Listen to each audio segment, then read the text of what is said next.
ბათუმის ყოფილი მერი ასლან სმირბა შემოსავლების სამსახურის ყოფილი უფროსის გია ემირიძის დაკავების საქმესთან რაიმე სახის კავშირს უარყოფს.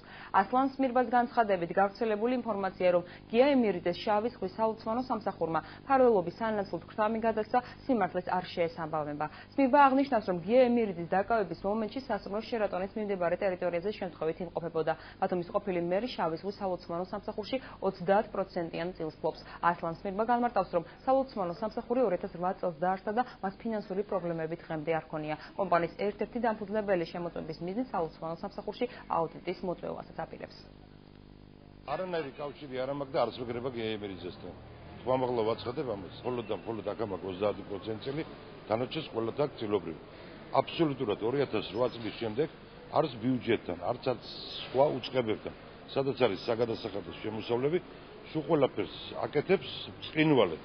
ერთი შენიშვნაც არ აქვს არც ერთი უწყებიდან. და ეხლა ამ საუბრების შემდეგ ჩვენ გვყავს ამ თვის ბოლოს განუძახებული აუდიტი, ჩვეულებრივად რო ჩადარდეს კიდევ აუდიტური